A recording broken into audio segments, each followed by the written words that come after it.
We got shirts on sale. Express your evolution and starter Pokemon love by buying an Evolution Family shirt and Which One starter shirt. Link will be in the description below.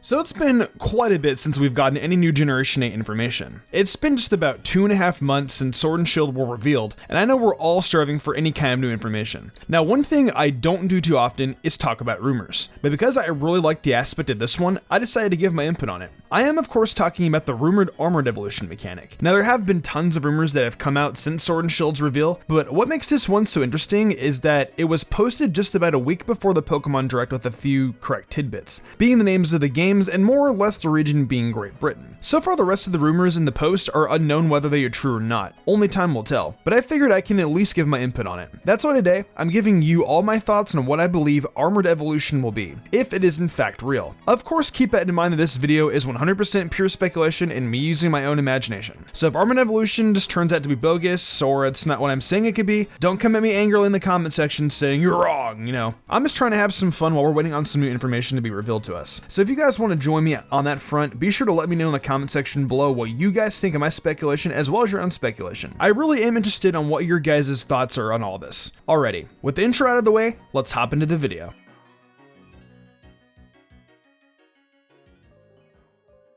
So aside from this post getting a few things right, there are a few more things that need to be talked about on why armored evolution might actually be a thing. And that has to do with the newest Pokemon movie, Mewtwo Strikes Back Evolution. Now so far, I'm not that impressed with what I've seen from the movie. The Pokemon look really cool, sure, but Ash and the gang, they look kinda weird. Designs aside though, this definitely seems to be a remake of Pokemon the first movie, with a few touch-ups here and there. But one of the more prominent things that we've seen in the new movie's trailer is that Mewtwo is back with armor on like in the original movie. But rather than being a feature that didn't really matter the first time around, it appears that there is an actual focus on the armor. One thing to note is that the armor is also designed a bit differently and looks more aggressive. Its importance is further backed up by many different things as well, such as potential product listings for toys for the movie, as well as Pokemon Go getting an update that has Mewtwo A in the code, likely meaning Mewtwo Armored. So at the very least, while we can't confirm Armored Evolution being an actual thing, we know for sure that Armored Evolution will be important. But let's run with the rumor and say that Mewtwo won't be the only one getting an armored form. The post refers to Charizard, Flygon, and Zeraora all getting one as well. Charizard makes sense because next to Pikachu and Mewtwo, it's one of the most recognizable Pokemon in the series. Flygon getting one could make sense as Game Freak really wanted to give him a Mega Evolution but had artist block when it came to its design. So perhaps the way they rectified that was by slapping some armor on it. Zeraora is really the only one that confuses me, as it just doesn't feel that important to give one to. But I won't dive too deep into that, not just yet anyways. What I do want to finally talk about though is what armored evolution could actually be. You know, the whole point of this video. You see, I didn't really talk about this at all when the rumor first came to surface because there was just nothing to talk about. The post never actually mentioned what armored evolution was or what it did. And honestly, that was the thing that stumped me the most.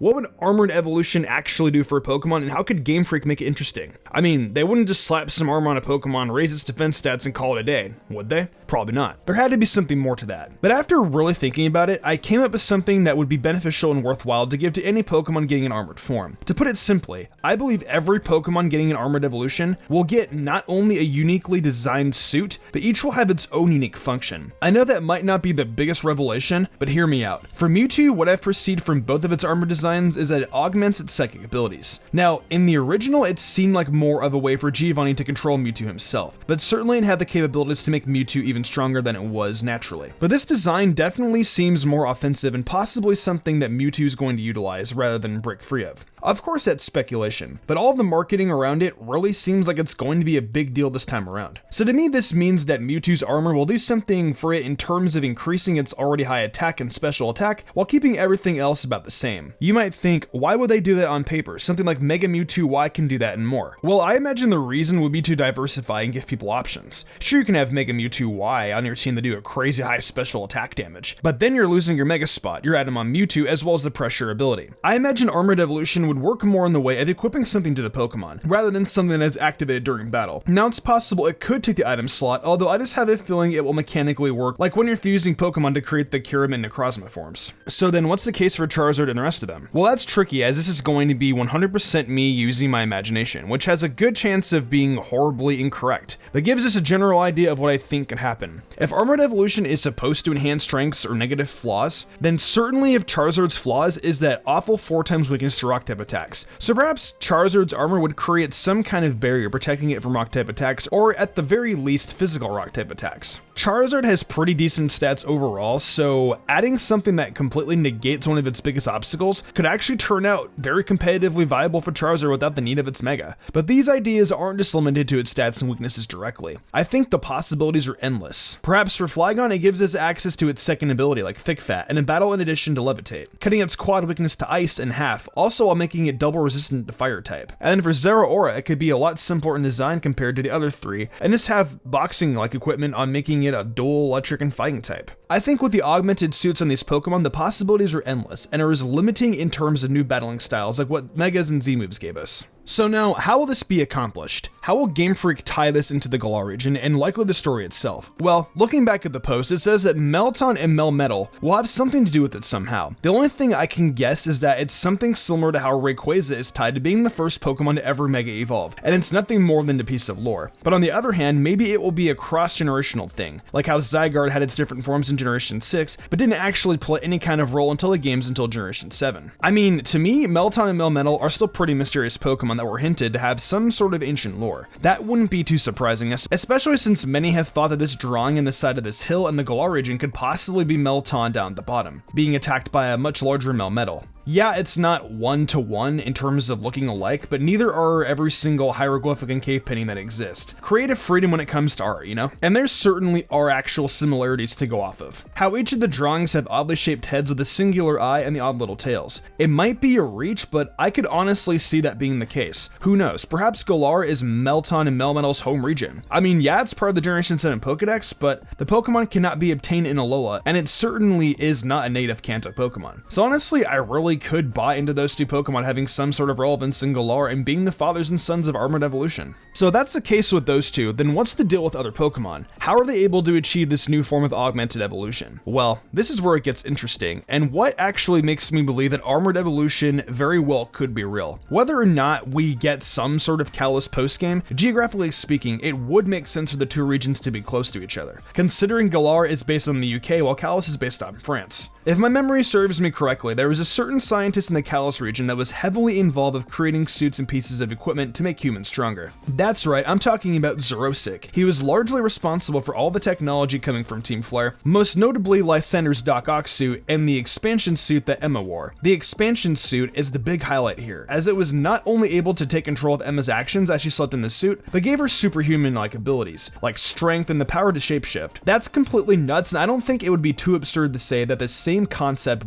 could be possible for Pokemon. Now, the big question here would be, did he do this in the past before he got arrested? Is he continuing his work from the shadows, or is it someone else continuing it for him? Were the suits made for evil purposes, or was it possibly to combat the threat that Mega Evolution could impose on the different regions? After all, Mega Stones are thought to be the result of evolutionary stones being irradiated by the ultimate weapon in the war from 3,000 years ago, so having something to combat it wouldn't be too far-fetched. Now, I can't say whether or not the intentions of Armored Evolution are going to be evil, but I will say I believe it definitely will be related to Xerosic and his work, and will be a combination of ancient technology and new. That's a theme that makes sense and is very fitting to the Galar region, as shown by steampunk aesthetics we've seen throughout the region. This also doesn't necessarily point to Kalos being directly involved in the main story or even the post-game. However, I'd like to think that we will have something to do in that region. There is still so much we don't know about the Kalos region, and this could be a perfect tie into finally getting to know everything about what happened in the Kalos War from hundreds of years ago. It's entirely possible Mega Evolution was used to fight against the Galar region, so perhaps Armored Evolution will be Galar's way of fighting back and winning a battle against Kalos. I'm not really sure what will happen, and like I said from the beginning, this could all 100% be wrong and we don't get anything similar to what I've said here today. But it's fun to try and speculate and think about what it could be.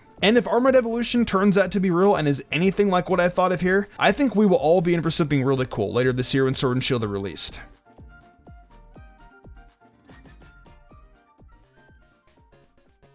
Well, Those are my thoughts on what armored evolution could possibly be. Again, I have no idea if any of this will end up being accurate or if armored evolution will even be a real thing. But with the Pokemon Company putting a lot of emphasis on Mewtwo having some sort of armored form, I don't think it's 100% out of the realm of possibility just yet. But what do you guys think? Do you believe armored evolution is real? Let me know in the comments below. If you do believe armored evolution will be a thing, definitely let me know what you think it'll end up being, or if you agree with what I said here in this video. I'm genuinely curious about what everyone's been thinking about in regards to this rumor. If you enjoyed the video, why not leave a like and subscribe to my channel with notifications on, that way you never miss an upload. If you want to support me further, consider following my Twitch where I stream a lot of Pokemon content and all kinds of other content like Nintendo, Borderlands, and much more. Want to support me further and gain cool perks? Check out my Patreon. Fly Jubilee, Daniel Leone, Lady Crimson, Pal491, The Lazy Leo, Matthew Young, Awesome Lego, and Jarrett Weez Austin. I want to thank them personally for going above and beyond. It means the world to me. I think I'm gonna wrap this up though. I'm Mr. Gumbrand and I will see you in the future for more awesome Pokemon content.